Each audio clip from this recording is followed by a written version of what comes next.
தாத்தாவையும் பார்க்க விட மாட்டேங்கிறாங்கன்னு வேற சொன்னாரு. நான் பார்த்துட்டு தாங்க வரேன். யாரையுமே விட மாட்டேங்கிறாங்கன்னு மாமா சொன்னாரு. விஜயோட தாத்தாவையே பார்க்க விடலையாமே. என்னால முடியல அக்கா. அங்க உள்ள ஒரு ஆபீசர் ஒருத்தர் கிட்ட விஜய் என்ன கல்யாணம் பண்ணாம இருந்ததுக்கு பெர்மிஷன் வாங்கினேன். பசுபதிக்கும் விஜய்க்கும் எந்த சம்பந்தமும் இருந்திருக்காதுல்ல.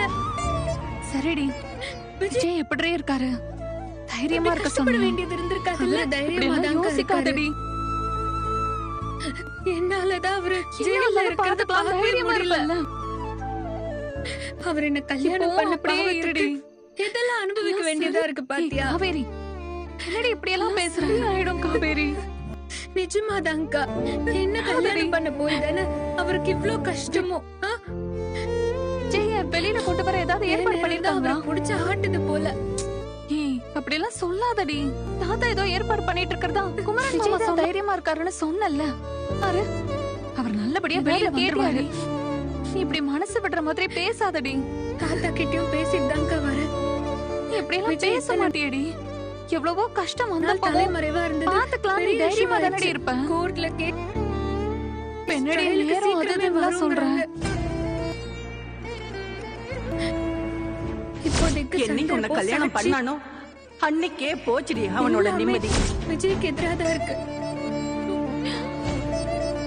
காவேரி, கேஸ் ட்ரையலுக்கு வரதுக்குள்ள பசுபதியவோ இல்ல வெண்ணிலா மாமாவையும் புடிச்சாகணும்க்கா. விஜய் என்ன கல்யாணம் பண்ணாம இருந்திருந்தா சாட்சி சொன்னா கூட போதும். பசுபதிக்கும் விஜய்க்கும் எந்த சம்பந்தமும் இருந்திருக்காதுல்ல. ஆனா அதெல்லாம் நடக்குமான்னு தெரியலக்கா. விஜய் அப்படி கஷ்டப்பட வேண்டியது இருந்திருக்காதுல்ல. விஜயோட நல்ல யோசிக்காதடி. அவருக்கு தப்பா எதுவுமே நடக்காது. நீ ஏன் மனசுக்கு தைரியமா இருப்பல்ல? இப்போ அப்படியே இல்லடி. விஜய்க்கு கண்டிப்பா நல்லது ஆயிடும் காவேரி. ஆதடி ஆதடி. இங்க பாருடி, விஜய வெளியில கொண்டு வர ஏதாவது ஏற்பாடு பண்ணிருக்காங்களா? போல தைரியமாவே இரு. தாத்தா ஏதோ ஏற்பாடு பண்ணிட்டு இருக்க மாதிரி எல்லாம் குமரன் மாமா சொன்னாரு. தப்பா எதுவுமே நடக்காதுடி. ஏதாவது கேட்டியாடி? தைரியமா இரு. தாத்தா கிட்டயும் பேசிட்டு தான்க்கா வரேன். விஜய் இத்தனை நாள் தலைமறைவா இருந்தது பெரிய இஷ்யூ ஆயிடுச்சு. கோர்ட்ல கேஸ் ட்ரையலுக்கு சீக்கிரமே வருங்கிறாங்க. இப்போதைக்கு சந்தர்ப்பம் சாட்சி எல்லாமே விஜய்க்கு எதிராக இருக்கு. சாரிக்கா, நீ பிரெக்னெண்டா இருக்க வரதுக்குள்ள என் பிரச்சனையால உன்னையும் கஷ்டப்படுத்திட்டு இருக்கேன்ல. வெண்ணிலா